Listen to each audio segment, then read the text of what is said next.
not have any gunas. It has no gunas. That's why it is known as nirguna, no gunas. Maya is the inherent power of Brahman. By the will of Brahman, Maya manifests out. And Prakriti is an evolute of Maya. Prakriti in its initial stages is known as Mula Prakriti. And one of the main evolutes of Maya or Mula Prakriti are the three gunas. These three gunas were at equilibrium before manifestation. This equilibrium was lost and they evolve out explicitly as three gunas. They are the Sattva guna, Rajo guna and Tamo guna. Later, these three gunas undergo permutation and combination and they became the gunas for millions and millions of creatures. So whatever creatures are there in this world, they have a percentage of these three gunas, combination of these three gunas. Maya, along with Nirguna Brahman, it takes form. And this form is known as Saguna Brahman.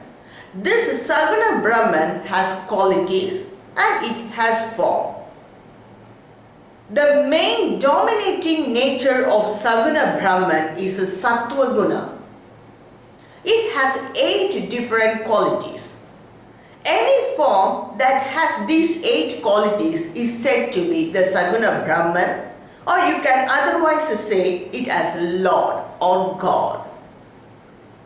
In some forms of Saguna Brahman or Lord, these 8 qualities are very explicit, but in some forms it is not so explicit.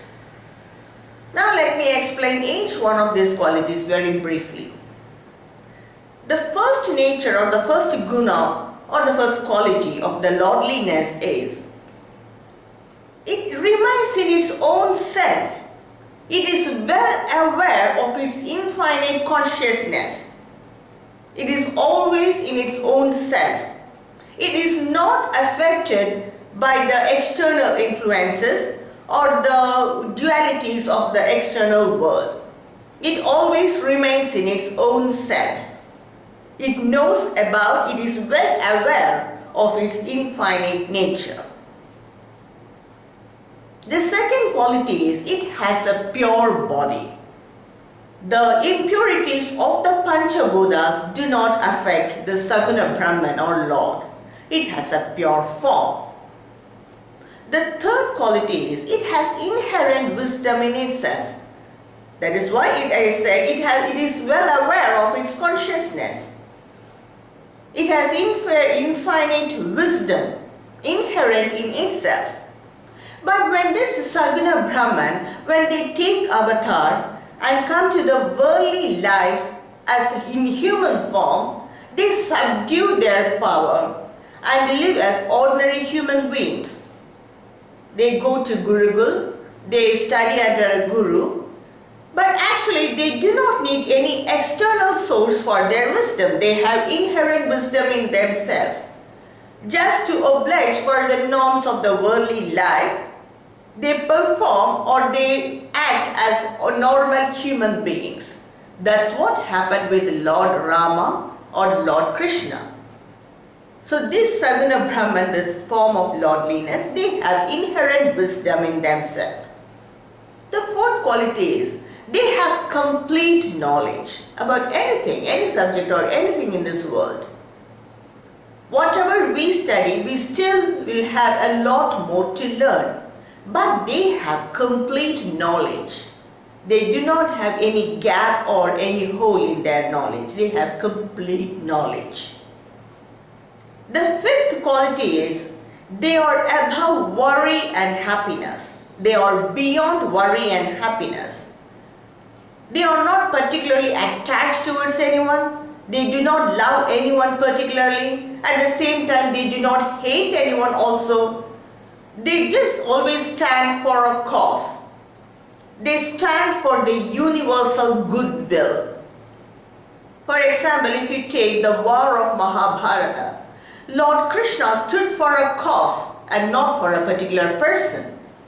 So just like that, the external influences or the diversities of the world do not affect them. They are beyond worry and happiness. The next quality is, they have mercy towards everyone, whether they are the devotees or non-devotees of them. They have plenty of mercy towards everyone, regardless of their habit, nature or character. They just stand for the universal goodwill.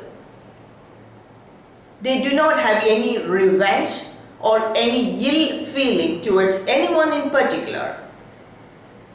The next quality is, they have everything in infinity. They have infinite wisdom, infinite skills, infinite talent, infinite knowledge, infinite power, infinite mind power.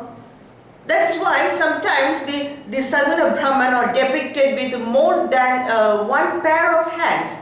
If you see Ma Kali, the form of Ma Kali, she has 8 hands. If you take Lord Vishnu, the form of Lord Vishnu, he has 4 hands. Hands indicate the power of action. So these forms depict that they can perform more than one action at a time. They have multiple skills, multiple talent, and they use this to save others in need, or they use this for the universal goodwill.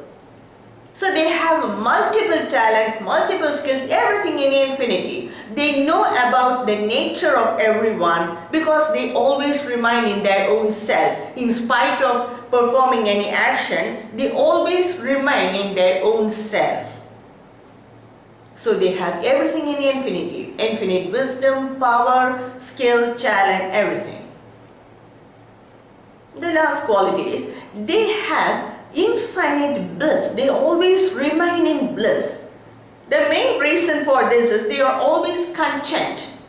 We human beings, we feel content or happiness or we feel bliss with respective of external situations or external objects. If we get something, then we feel contented. If our desires are satisfied, then we feel contented. But they have inherent bliss in them because they are always remain in their pure conscious state. So these are the 8 main qualities of lordliness. Any form of lord which has all these qualities is said to be the Saguna Brahman or said to be the Lord.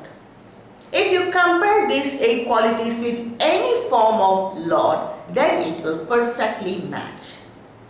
So these are the qualities of lordliness. Thank you for watching.